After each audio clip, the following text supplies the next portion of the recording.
흔히 무언가를 만족스러운 결과를 경험할 때 우리는 이렇게 말하기도 하고 듣기도 합니다. 밥 안 먹어도 배부르다. 진짜 밥 안 먹는 건 아니죠. 그렇습니다. 사람들에게 있어서 성취감처럼 사람들을 들뜨게 하고 기쁘게 하는 일은 없을 듯합니다. 어쩌면 지금 우리는 그러한 성취감을 맛보았기 때문에, 아니 또 맛보기 위해서 이렇게 애쓰면서 사는 것 같습니다. 그런 가운데 우리에게 주어진 작고 작은 성취감으로 인해서 지금 우리는 우리의 삶을 버티고 또 지켜가고 있는 듯 합니다. 여러분들은 어떤 것에 배부른 경험을 한 적 있으십니까? 어떤 것에 정말 여러분들은 배부르십니까? 저는 이 표현을 20살 때 들어봤습니다. 제가 신학교를 입학할 때 시험을 보고 이제 합격을 기다리고 있는데 합격 통지서를 이제 가지고서 이제 집에 들어갔어요. 하루 종일 교회 청소를 하시고 지쳐있던 아버지에게 제가 합격 통지서를 이렇게 보여드렸어요. 지금이야 뭐 컴퓨터로 다 줘야지만 옛날에는 합격 통지서가 있었죠. 그 뒤에는 이제 수업료, 영수증이 고지가 되어 있었죠. 그래서 아버지에게 하루 동안 새벽부터 일하셨던 아버지에게 이걸 딱 내드렸어요. 그러니까 저희 아버지가 그러시더라고요. 아버지는 못 배워서 국민학교밖에 안 나왔는데 우리 아들을 보니 이제 밥 안 먹어도 배부른 것 같다. 그때는 잘 이해를 못했어요. 근데 그 끝나고서 저희 어머니한테 밥 주워 그러더라고요. 그리고 같이 밥 먹었어요. 이제 제가 그때 그 말씀을 하셨던 아버지의 나이를 이제 훌쩍 넘어서 보니 그 마음을 좀 이해할 것 같아요. 자신을 위해서 단 한 번의 여행이나 취미 같은 것이 없었던 저희 아버지, 가족들의 생계만을 위해서 그리고 오직 교회만을 위해서 매일 일하고 애쓰셨던 아버지에게 자식이 잘 된다는 것, 그 하나가 그저 보람이었고 밥을 먹는 이유이고 밥을 안 먹어도 좋은 이유였음을 이제 조금 알 것 같습니다.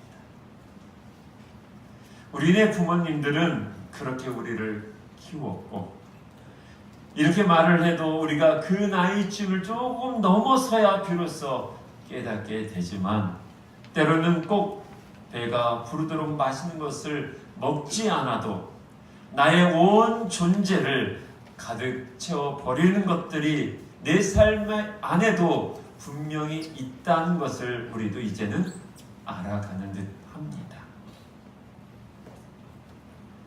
그것이 우리네 부모님들에게는 자식이었죠.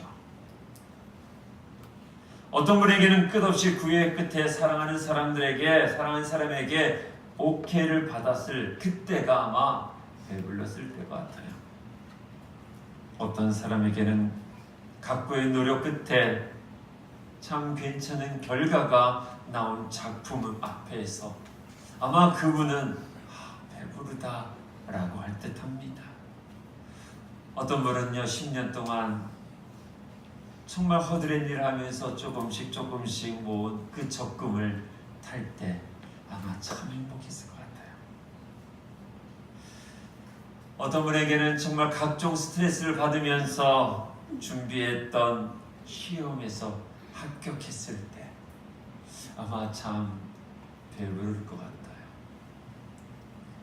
며칠 전에 우리 박수면 집사님은 아마 미국에 있었던 딸이 손녀와 함께 왔을 때 아마 배불렀었을 것 같아요.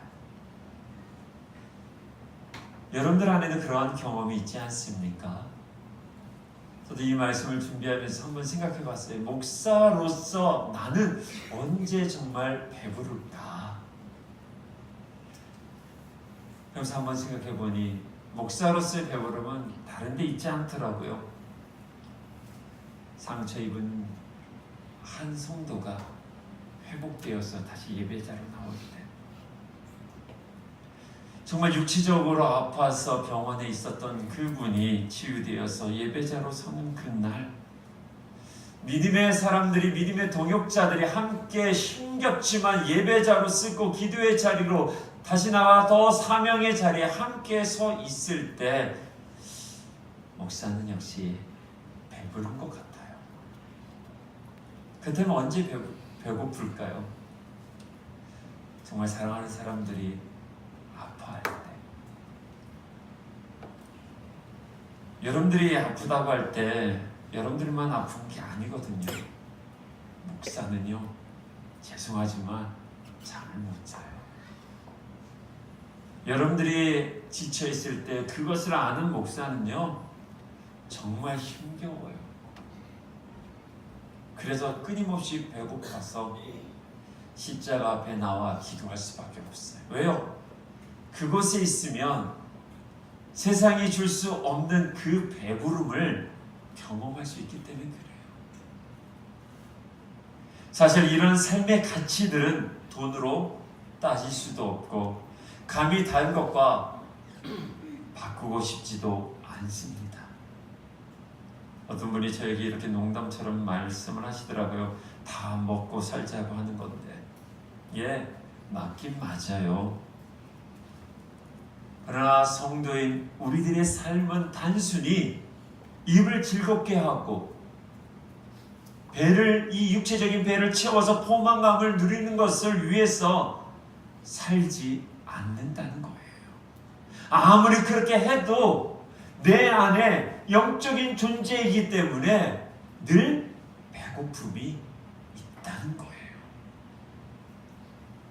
사람이 사는 것은 동물처럼 먹고 마시고 잘 입고 잘 자기 위해서가 아니라 그런 표면적인 활동 속에서 가치를 찾고 그 가치를 발견하며 그 가치를 위해서 헌신하고 그 가치 속에서 그 무언가도 바꿀 수 없는 성취감을 날마다 획득하며 살아가는 존재가 바로 인간이에요. 그것이 무너질 때 인간은요, 절망 끝자락에 서게 돼 있어요. 뭔가를 얻은 것 같은데 그걸 얻지 못했을 때 수많은 사람들이 극단의 선택을 하는 것을 우리는 경험하지 않습니까? 그 사람들이 돈이 없었어요? 그 사람이 가난했고 그 사람이 불평하는 것들이 있어서 그랬을까요? 아니요. 영적으로 공급되어지지 않으니까 끊임없이 갈증과 갈급함 속에 있다가 극단적인 선택을 하는 거예요. 근데 영적인 존재인 성도는 더한 거예요. 우리 성도들은요, 크리스찬들은 1차적으로 먹고 마시는 것에만 머물러 있지 않습니다. 만약에 우리가 무엇을 입고 무엇을 먹는데 내 배만 더 풍족하게 하기 위해서, 좀 더 편안한 잠을 자기 위해서만 관심을 갖는다면 우리들도 1차적으로는 동물적인 크리스천이라는 거예요. 그러나 그리스도인은 그런 동물적인 삶 속에서도 주님께서 숨겨놓은 삶의 가치를 끊임없이 발견하고자 몸부림치는 사람들이 저와 여러분들이에요. 그래서 그 가치를 위해서 목숨을 내놓는 거예요. 그 가치에 사명이 있기에, 그 가치에 내 목숨을 걸 만한 것이 있기에 어때요?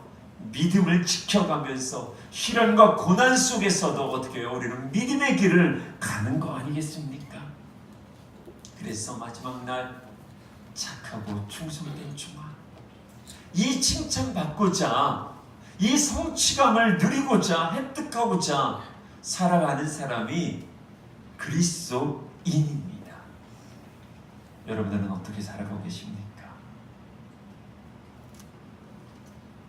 어쩌면 그렇게 살고 싶지만 당장 내 눈앞에 생계가 위태롭고, 또한 반면에 공부를 계속해야 할지, 직장을 어떻게 해야 될지 1차적인 문제들이 우리를 끊임없이 괴롭게 하고 있지요. 이런 괴로움 속에서도 우리는 영적인 가치를 발견하며 살아가려고 우리의 믿음의 눈을 들어 주를 바라보는 거예요. 그래서 그 가치를 발견했다면 어떻게 해야 됩니까? 나의 육체를 다 들여서라도 그 감춰진 보배를 얻는 것이 우리들의 삶 아니겠습니까? 근데 많은 분들이 그래요. 지금 먹고 사는 게 문제 아닙니까? 어떻게 그런 영적인 것에만 관심 갖고 육체적으로 피곤한데 어떻게 그렇게 사명의 길을 다 갈 수 있겠습니까? 제가 좀 여유가 있으면 그때 헌신하겠습니다 라고 항변하기도 합니다. 맞습니다. 저와 여러분들 어떻게 보면 삶이 끝날 때까지 먹고 사는 문제, 그것 앞에서 자유할 사람은 아무도 없습니다. 때로는 삶이 나에게 무차별적으로 내어지는 숙제를 감당하는 것만으로도 벅차서 허덕이면서 갈 수밖에 없습니다. 저는 그런 분들의 이야기를 많이 들어요. 요즘 제 취미가 한 3일 전부터 새롭게 바뀐 게 하나 있어요. 싸이월드를 다시 보는 거예요. 싸이월드를 모르신 분들이 또 여기 반 이상 되는 분이 있을 것 같아요. 제가 아주 오래전에 저희 친구들이랑 전화하면서 야, 나 도토리 좀 줘 그러고 저희 엄마가 그러더라고요. 나 묵 써놨어 그러더라고요. 아, 이거를 웃지 못하니까 우리 외에 분들은 싸이월드를 다 모르는 것 같네요.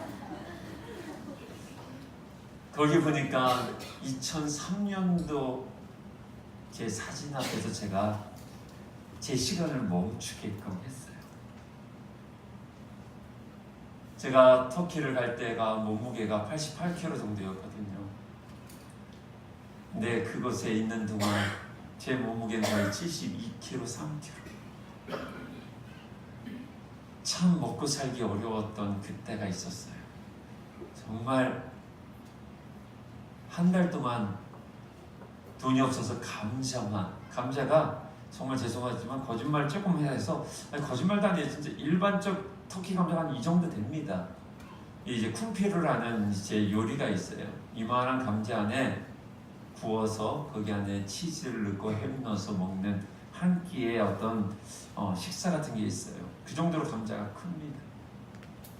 이 감자를 아침, 점심, 저녁을, 왜냐면 이 감자가 우리나라 돈으로 그 당시에 제 자료를 보니까 한 150원 정도였어요. 이거를 거의 한 달간 먹고 살았죠. 목사도요, 인생 가운데 먹고 사는 문제가 자유할 수 없어요.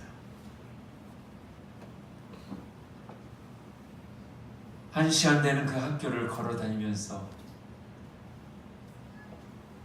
제 안에 원망보다는 제 삶의 가치, 사명이 더 컸기에 아마 그 힘든 길을 걸었던 것 같습니다.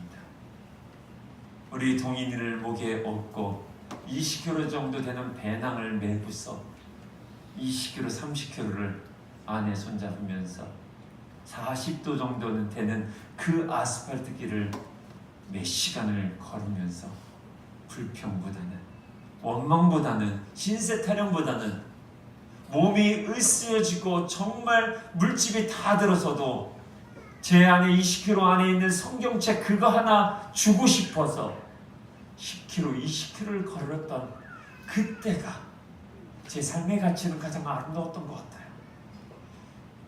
사랑하는 여러분, 당장 밥을 해야 되고요. 여러분들 당장 설거지도 해야 되고 빨래도 해야 되고요. 자식 키워야 되고요. 통장에 월급이 들어오기를 바라고 있을 거예요. 당장 해결을 해야 될 문제들도 많이 있을 것입니다. 예, 해야죠. 그거 해결해야 됩니다. 그런데요, 그 위에 있는 것이 뭡니까? 주님께 주신 사명 아닙니까? 여러분들을 택하시고 자녀 삼아주시고 하나님의 자녀로 이곳에 부르셨던 하나님의 부르심이 여러분들의 배고픔보다도 여러분들 당장 무엇을 입을 것 그것보다도 더 위에 있는 거 아니겠습니까? 그것을 추구하려고 예수 믿는 거 아니겠습니까? 만약에 이 하위 것을 위해서 예수 믿는다면 죄송하지만 제가 다른 길을 소개해 드릴 수 있어요. 이 기독교는요, 십자가를 지고 가는 것은요, 이것도 하지만 우리는 그 위의 것을 바라보고 가는 존재들이에요.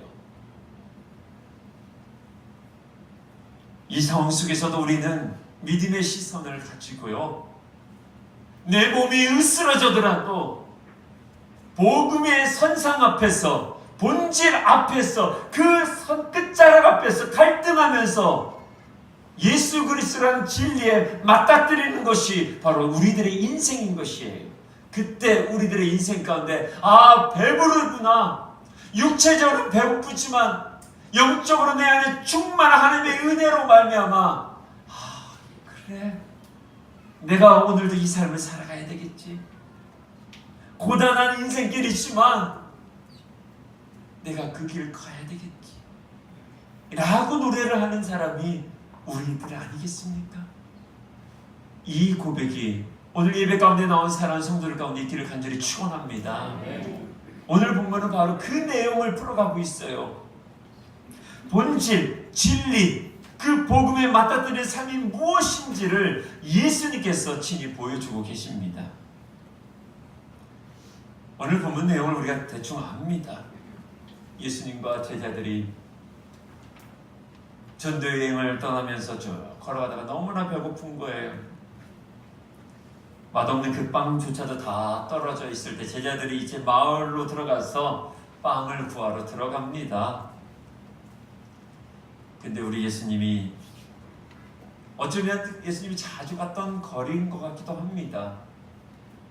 우물가에 있는 곳으로 발길을 옮기시죠.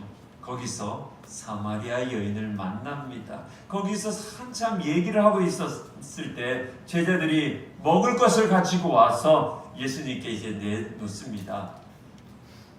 예수님, 요거 구해왔는데 예수님 드세요. 이럴 때 대본은 기본적으로 고마워, 수고했어, 맛있게 먹을게 라고 해야 되는 건데 예수님은 그들의 수고와 안 한 것 없이 어쩌면 좀 서운한 이야기, 서운하게 들릴 수 있는 이야기를 지금 하십니다. 나에게는 너희가 알지 못하는 먹을 양식이 있단다. 오늘날 같았으면 이렇게 표현했을 것 같아. 헐? 이랬을 것 같아요. 만약에 우리 전사님들이 뭘 사갖고 왔는데 제가 그런 거예요. 전사님들한테 너희들은 알지 못하는 먹을 양식이 있다. 그럼 속으로 했을 거예요. 이 양반 미쳤나? 그럼 일찍 얘기하지. 그렇잖아요. 더워 죽겠는데 마을 가서 돈 버리고 빵 사갖고 왔다는 거예요. 아니면 예수님이 지금 어떻게 보면 뒷주머니에다 뭔가를 꼬비쳐 놓고서 드셨다. 아니도 한편에는 누가 양식을 갖고 왔나? 뭐 이런 생각이 들 때 예수님께서 이렇게 말씀하십니다. 우리 본문 34절 다시 한번 보도록 하겠습니다. 자, 우리 34절 함께 읽겠습니다. 시작.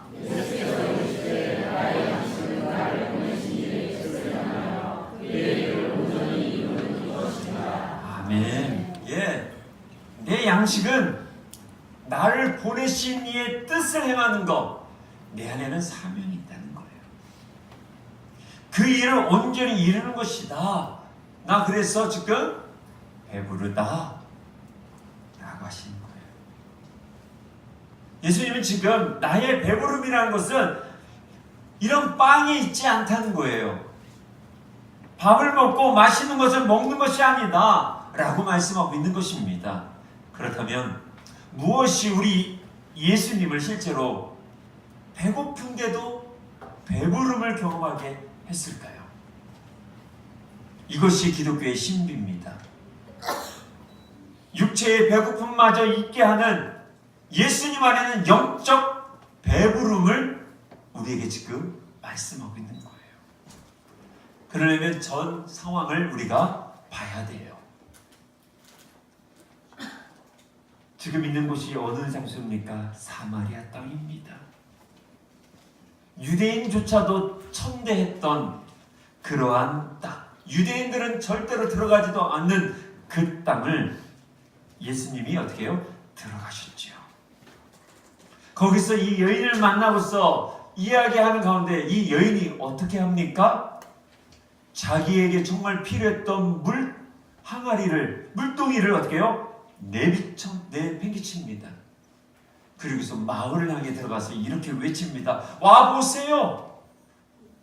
여러분들 와보세요. 여기 좀 와보세요. 메시아가 오셨어요. 그분은 그리스도 주 메시아랍니다.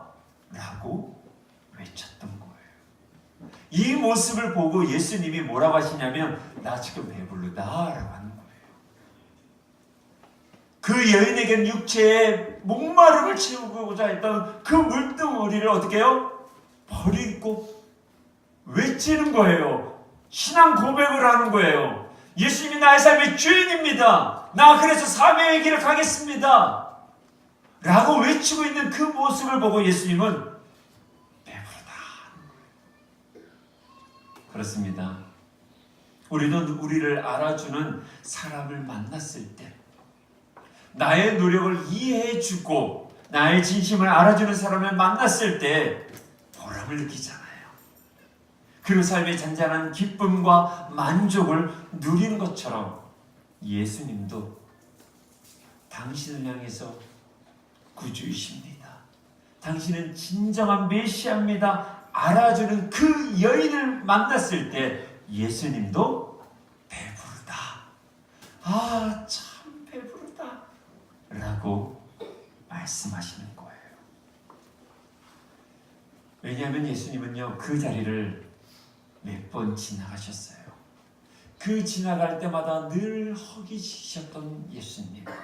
근데 오늘 그 허기진 배를 만족시켰던, 만족을 준 그 여인을 만나면서 드디어 예수님은 배부르다 라고 말씀하고 있는 것이에요. 사랑하는 여러분, 이것이 우리 주님의 마음입니다. 여러분들 계속 주님 마음 담기 원한다고 하시죠? 그러면 이 마음을 배우십시오. 예수님은 오늘도 예배 가운데 초점이 없이 드리는 예배가 아니라 아 주님은 나의 그리스도시요 나의 메시아요 나의 주님이십니다. 하나님의 아들이십니다. 하나님의 놀라운 구원이요 주님의 이름만 불러도 내 마음이 따뜻해지고 주님의 이름만 불러도 내 안에 어둠이 사라지고 주님은 나의 구주이십니다. 나의 가정의 주인이십니다. 이렇게 진심으로 고백하고 찬양하는 우리들을 볼 때 참 배부르다. 아, 참 배부르다. 이렇게 우리를 흐뭇하게 바라보실 줄 믿습니다. 이것이 우리 주님의 만족. 이것이 우리 주님의 마음이요. 그 마음의 풍성함이라는 것입니다. 그렇습니다. 예수님은 하나님께서 이 땅에 보내신 목적을 하나하나 이룰 때마다 배부름을 경험하셨어요. 한 사람 한 사람이 변화되고 한 사람 한 사람이 주께로 돌아올 때 예수님은 배부름을 경험하신 거예요.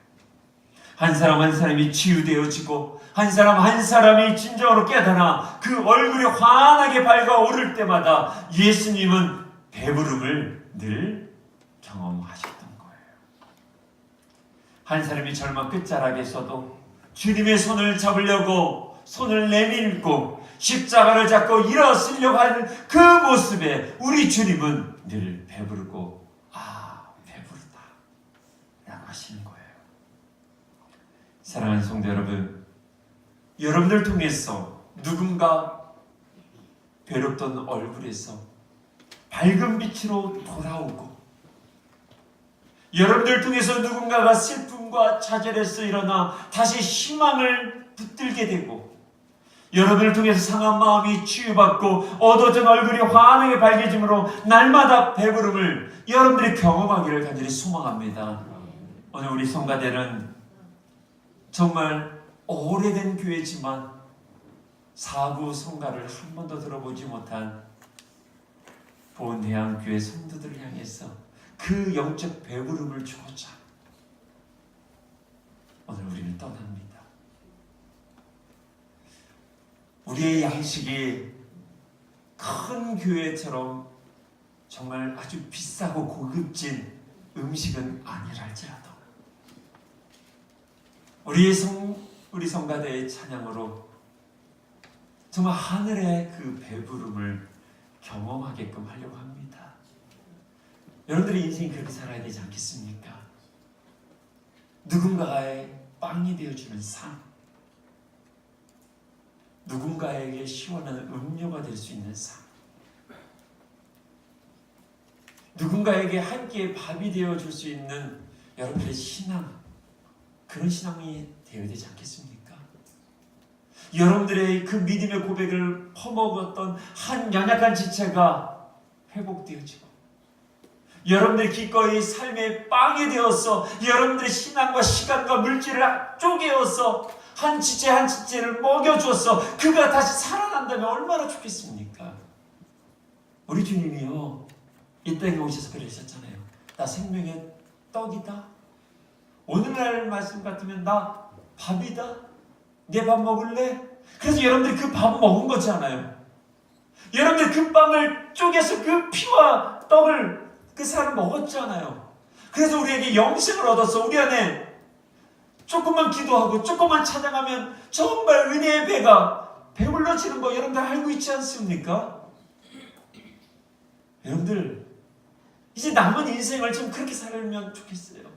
누군가의 밥이 되는 인생, 누군가의 빵이 되어주고요, 누군가의 디저트가 되어줄 수 있는 인생, 정말 맛있는 커피 같은 인생. 이 목사의 삶이 여러 성도들에게 떡이 되어주고 빵이 되어주고 밥이 되어준다면, 때론 비록 찬밥이라도, 정말 배고픈 사람의 찬밥은요 정말 꿀맛이에요. 입맛 없을 때 찬물에다가요 밥 말아 먹고요, 얼마나 맛있는지 몰라요. 정말 뷔페처럼 비싼 거 못 되더라도 우리 찬밥이라도 좀 됩시다. 제발 누군가에게 좀 그런 밥이 되어서 정말 한 끼 스스로 못 먹는 그 사람에게 영적인 밥이 되어주고 떡이 되어주고 음료가 되어질 그런 인생을 주님이 여러분들의 모습 보면서, 이야, 내가 참 배부르다. 그때 천국 가면 얼마나 좋을까요? 그것이 선한 영향력을 끼치시는 근원지의 삶이에요. 여러분들이 버는 돈으로 그런 빵을 사주세요. 여러분들이 그런 신앙 고백으로 여러분들이 누군가에게 밥이 되었으면 좋겠어요. 지금 우리 주변에는 영적으로 배고픈 사람들이 너무나 많습니다. 우리 교회가 그런 밥집이 됐으면 좋겠어요. 정말 이 교회에 와서 한 끼의 예배라는 밥, 사랑하는 성도들의 교제라는 그 빵을 나눌 때 다시 살 수 있구나. 내가 다시 예수님께 돌아갈 수 있구나. 나에게 이곳이 정말 베들레헴 빵집이구나. 그래서 다시 소망을 노래한다면 얼마나 좋을까요? 사랑하는 여러분, 예수님이 이 땅에 오셔서 우리에게 생명의 떡이요 빵이라 했지 않나요? 밥이라고 했잖아요. 우리만 배불리지 먹지 말고 영적인 굶주림이 있는 자에게 우리의 밥이 계속 증거되어질 수 있는 공동체 되기를 소망합니다. 우리의 인생 그렇게 주님이 원하시는 뜻을 이루며 하나님을 사랑하고 내 이웃을 소중히 여기고 사랑하면서 함께하는 이들을 돌보고 섬기고 사랑하고 치유하면서 서로가 서로를 배부름을 되어줄 수 있는 공동체 되기를 간절히 소망합니다. 그래서 여러분들에게 도전을 드립니다. 첫 번째로, 나는 어떤 일에 참된 보람을 느끼는가? 두 번째로, 나의 성취감은 나뿐만 아니라 다른 사람을 복되게 하고 다른 사람을 세워주고 다른 사람마저 만족하게 하고 있는가? 세 번째로, 나는 그리스도인으로서 주의 일을 감당하며 사는 것이 나의 배부름이 되어 날마다 영적으로 허기짐을 채워가는 기쁨을 누리며 살고 있는가? 이 질문을 여러분들에게 도전을 드립니다. 나는 어떤 일에 참된 보람을 느끼는가? 나의 성취감은 나뿐만 아니라 다른 사람을 복되게 하고 다른 사람을 채워주고 다른 사람마저 만족하게 하는가? 실제로 나는 그리스도인으로서 주의 일을 감당하며 사는 것이 나의 배부름이 되어 날마다 그 영적인 허기짐이 채워지는 기쁨을 누리며 살고 있는가? 이것에 여러분들 응답할 수 있는, 반응할 수 있는 성도가 되기를 소망합니다. 주님께서 이렇게 말씀하셨습니다. 사람이 떡으로만 살 것이 아니요 하나님의 입으로부터 나오는 모든 말씀으로 살 것이니라. 지금 조금 잘 못 먹어도 괜찮습니다. 지금 여러분들 좋은 거, 좋은 형편으로 좀 못 살아도 괜찮습니다. 육적인 것은요, 또 다르게 언젠가 또 채워질 것이에요. 그러나 지금 이 영적인 것이 고갈되면 우리는 죽을 수밖에 없어요. 내 안에 영적인 기쁨, 주님으로 인해 충만한 기쁨을 혼자 누리지 마십시오. 그래서 제가 여러분들에게 도전합니다. 혼자 기도하지 마세요. 상한 거 먹을 수 있어요. 같이 기도합시다. 왜 교회를 하나님께 세우셨을까요? 교회는 밥집이에요. 하나님이 주시고자 하는 공동체의 밥이 있고요, 반찬이 있어요. 우리가 이것을 함께 누리고 함께 만들어 밥을 줘 함께 먹고 지체들에게 함께 나누어 영적으로 우리 배에 생수의 강이 넘쳐나는, 그래서 이 영적인 배심으로 인해서 세상과 맞짱될 수 있는 하나님의 사람이 되길 주님으로 축원합니다. 한국 사람은 밥심으로 산다고 그랬어요. 하나님의 나라를 소유한 우리는 영적인 밥으로만 살 수밖에 없는 거예요. 하나님의 말씀, 천국을 우리 함께 먹읍시다. 사랑하는 여러분에게 도전드립니다. 이 밥을 충분히 먹고 우리 공동체를 세워가고 하나님의 나라를 만들어가는 주의 백성 되기를 주임으로 축원합니다. 기도하겠습니다.